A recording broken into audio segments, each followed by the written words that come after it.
कार्तवीय अर्जुन को वरदान। दत्तात्रेय के अवतार श्री पाद वल्लभ स्वामी, श्री नरसिंह सरस्वती। कार्तवीर राजा के पुत्र अर्जुन को, जो कार्तवीर अर्जुन के नाम से प्रसिद्ध था, भगवान दत्तात्रेय ने अभिषिक्त वरदान दिया था। इस संबंध में यह कथा प्रसिद्ध है कि एक बार कार्तवीर अर्जुन द्वारा की गई सेवा से प्रसन्न होकर श्री दत्तात्रेय ने उनसे अभिषिक्त वर मांगने के लिए कहा। तो कार्तवीर अर्जुन ने दत्तात्रेय जी को प्रसन्न देखकर कहा, हे प्रभु, यदि आप मुझ पर प्रसन्न हैं तो मुझे ऐसा ऐश्वर्य तथा शांति प्रदान करें कि मैं प्रजापालन के कार्य में अधर्म का भागीदार नहीं बनूं, मैं दूसरों के मन की बात को जान सकूं, मुझे कोई पराजित नहीं कर सके, युद्ध क्षेत्र में मुझे 1000 भुजाएं प्राप्त हों तथा पृथ्वी, आकाश, पाताल, जल एवं पर्वतों पर मेरी अगाध गति बनी रही। मेरा वध मुझसे श्रेष्ठ पुरुष के द्वारा हो। यदि मैं कभी कुमार्ग पर चलूं तो मुझे सन्मार्ग दिखाने वाले उपदेशक प्राप्त हो जाए। मेरे यहाँ श्रेष्ठ अतिथियों का आगमन होता रहे। निरंतर दान करते रहने पर भी मेरे घर में लक्ष्मी की कमी ना हो तथा आपके चरणों में मेरी अनन्य भक्ति रही रहे। कार्तवीर अर्जुन की प्रार्थना सुनकर दत्तात्रेय जी अत्यंत प्रसन्न हुए एवं तथास्तु कहते हुए बोले, हे राजन, तुमने जो वर मांगे हैं वे सभी तुम्हें प्राप्त होंगे और मेरी कृपा से तुम चक्रवर्ती सम्राट बन के अनेक प्रकार के सुखों का भोग करोगे। दत्तात्रेय के अवतार में कलयुग के जीवों पर कृपा करने के हेतु भगवान दत्तात्रेय ने मनुष्य के रूप में अनेक अवतार लिए हैं। यह बात अत्यंत प्रचलित है। दत्तात्रेय के 2 अवतारों के विषय में यहाँ संक्षिप्त उल्लेख किया जा रहा है। श्री पाद वल्लभ स्वामी पूर्व प्रदेश के पंढरपुर नामक गांव में आपल राजा नामक एक महान ब्राह्मण रहता था। उसकी पतिव्रता पत्नी का नाम सुमता था। वह देवता और पितरों में भक्ति रखने वाली तथा अतिथियों का सम्मान करने वाली थी। एक दिन ब्राह्मण के घर में श्राद्ध का आयोजन था। उसी समय भगवान दत्तात्रेय अतिथि के रूप में उनके घर जा उपस्थित हुए और उन्हें श्राद्ध के ब्राह्मण भोजन से पूर्व ही भिक्षा देने की मांग की। समता ने उनकी मांग को पूरा किया, जिसके कारण भगवान दत्तात्रेय अत्यंत प्रसन्न हुए और उसे अपने यथार्थ रूप में दर्शन दिया। समता ने उनका विधिवत पूजन करके स्तुति वंदना की। तब दत्तात्रेय जी ने उनसे वर मांगने के लिए कहा तो वह हाथ जोड़कर कहने लगी, हे प्रभु, मेरे गर्भ से जो भी पुत्र जन्म लेते हैं वे मर जाते हैं। केवल 2 पुत्र जीवित हैं, परंतु उनमें से भी एक अपंग है और दूसरा अंधा है। अस्तु आप मुझे अपने जैसा एक पुत्र प्रदान करने की कृपा कीजिए। तो ये सुनकर दत्तात्रेय जी ने उत्तर दिया, हे माता, तूने जैसी मांग की है वैसा ही पुत्र तुझे प्राप्त होगा। मैं कलयुग में अत्यंत प्रसिद्ध तथा मेरे वंश का उद्धार करने वाला होगा। वह तेरे पास अधिक समय तक नहीं रहेगा, परंतु तेरे समस्त दैन्य, दुख एवं दरिद्रता को नष्ट कर देगा। वो यह वरदान देकर दत्तात्रेय जी अंतर ध्यान हो गए। सुमता ने यह बात अपने पति को बताई तो ब्राह्मण भी अत्यंत प्रसन्न हुआ। भगवान दत्तात्रेय के वरदान के अनुसार कुछ दिनों बाद सुमता गर्भवती हुई और उसने एक दिव्य कांतिवान पुत्र को जन्म दिया।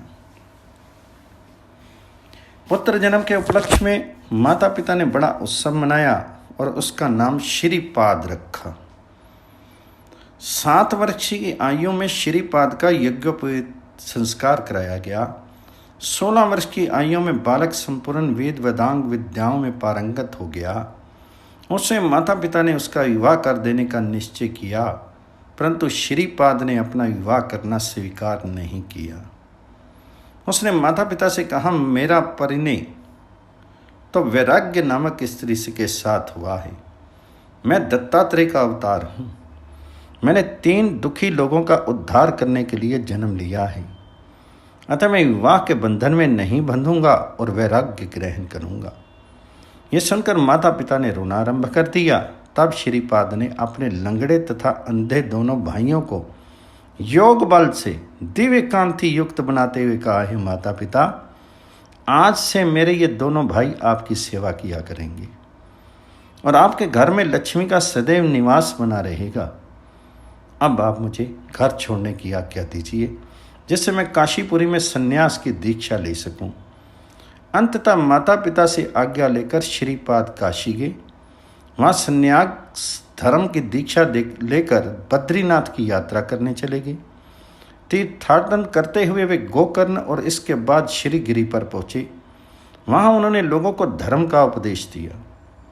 फिर वे दीनहीन जनों का दुख दूर करते हुए कृष्णा नदी के तट पर अवस्थित कुरबपुर नामक स्थान में आकर रहने लगे।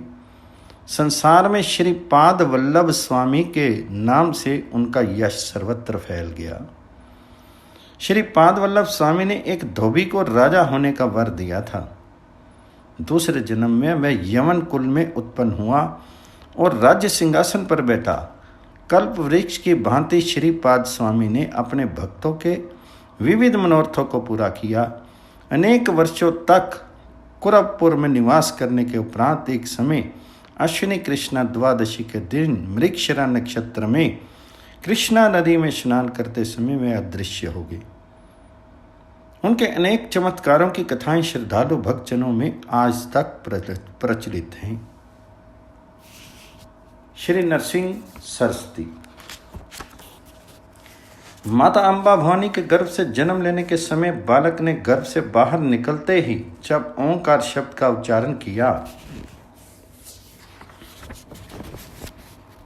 तो उसके पिता माधव के यह समझने में देर नहीं लगी कि यह बालक कोई अवतारी महापुरुष है। माता पिता ने बालक का नाम नरहरि रखा। बालक बड़ा हुआ, परंतु वह ओम नमः शिवाय के अतिरिक्त किसी अन्य शब्द का उच्चारण नहीं करता था। 7 वर्ष की आयु में जब आचार्य ने आकर उनका यज्ञोपवीत संस्कार किया, उस समय वह बालक स्वयं ही वेद मंत्रों का उच्चारण करने लगा। यह देखकर सभी को पूर्ण रूप से विश्वास हो गया कि यह बालक निश्चित रूप से कोई अवतारी महापुरुष है। यज्ञोपवीत संस्कार के समय ही बालक ने अपने पिता माता से गृह त्याग कर तीर्थाटन करने के लिए आज्ञा प्रदान करने की मांग की तो वे दोनों रोने लगे। माता ने कहा, पुत्र, मेरा कोई अन्य संतान नहीं है। यदि तुम भी घर छोड़कर चले जाओगे तो हम लोगों की सेवा कौन करेगा? यह सुनकर नरहरि ने उत्तर दिया, हे माता, तुम चिंता मत करो। तुम्हारे 4 पुत्र होंगे और वे तुम्हारी सब तरह से सेवा करेंगे। तो माता बोली, जब मेरे घर में दूसरे पुत्र का जन्म हो जाए तब तुम यहाँ से चले जाना। तो नरहरि ने माता की बात मान ली। कुछ समय बाद अंबा भवानी के गर्भ से 2 पुत्रों ने जन्म लिया। तब नरहरि ने माता पिता के समक्ष अपनी मांग को फिर रख दिया। माता पिता ने जब फिर रोना आरंभ किया तो नरहरि ने कहा, मैं त्रिमूर्ति का स्वरूप हूँ। पूर्व जन्म में तप करने के कारण तुमने मुझे पुत्र रूप में प्राप्त किया था। अब मुझे अपने अवतारी कार्य पूरे करने हैं, इसलिए मैं जा रहा हूँ। तुम जिस समय भी मेरा स्मरण करोगे उसी समय तुम्हारे समीप प्रकट हो जाया करूँगा। लाचार होकर माता पिता ने जब आज्ञा दे दी तो नरहरि ने काशी में पहुँच करके अष्टांग योग की साधना की। वही कृष्ण सरस्वती नामक एक वृद्ध सन्यासी से उन्होंने संन्यास्त दीक्षा ली और उस समय से वे नरहरि सरस्वती के नाम से प्रसिद्ध हुए। कुछ ही दिन में नरहरि सरस्वती के शिष्यों की संख्या सहस्त्रों में पहुंच गई। उन्हें शिष्यों के साथ भूमंडल पर भ्रमण करते हुए दीन दुखी, रोगी तथा पतित लोगों के उद्धार का कार्य आरंभ कर दिया और मुमुक्षुओं को धर्म उपदेश करके ईश्वरी मार्ग को दिखाया। एक बार नरसिंह सरस्वती अकेले भ्रमण करते हुए कृष्णा नदी और भीमा नदी के संगम स्थल के समीप अमरपुर और वाड़ नामक गांव में जा पहुंचे। वहां उन्होंने एक कल्प वृक्ष के समान उदुम्बर के वृक्ष के नीचे बैठ करके 4 वर्ष तक अनुष्ठान किया, जिसके कारण वह स्थान तीर्थ क्षेत्र बन गया। इसी स्थल के समीप 64 योगिनियों के स्थान भी हैं। वे योगिनियाँ मध्यान्ह काल में गुरु नरसिंह स्वामी का पूजन किया करती थी। अमरपुर से चलकर नरसिंह स्वामी गानकापुर नामक स्थान में पहुंची। वहां उन्होंने अनेक प्रकार के चमत्कार प्रदर्शित किए तथा अनेक लोगों को उपदेश करके सन्मार्ग पर प्रेरित किया। कुछ ही समय में उनका यश चारों ओर फैल गया तथा स्थान स्थान के लोग उनका दर्शन प्राप्त करने के लिए गांगापुर में आने लगे।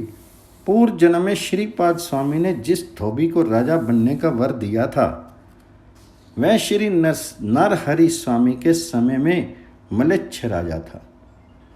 गुरु की कृपा से उसे अपने पूर्व जन्म का ज्ञान था, अतः वह श्री नरहरि स्वामी को अपना गुरु मान करके सपरिवार उनके सेवा में जा पहुंचा।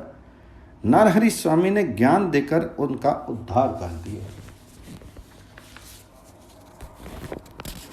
कलयुग के प्रभाव को अधिक बढ़ता देखकर श्री नरहरि स्वामी ने गुप्तवास करने का विचार किया। उनके इस निश्चय के संबंध में भक्तजनों को जब पता चला तब वे सब अधीर होकर रोने लगे। उस समय श्री नरहरि स्वामी ने उन्हें संबोधित करते कहा, हे भाइयों, अब समय बदल गया है। मैं प्रकट रूप में तो पर्वतों पर विचरण करूंगा, परंतु गुप्त रूप से इस भीमा नदी के तट पर सदैव उपस्थित रहूंगा। जो लोग मेरे सच्चे भक्त होंगे उन्हें इस स्थान पर मेरे दर्शन मिला करेंगे। मैं इस स्थान पर अपनी पादुकाएं छोड़े जाता हूँ।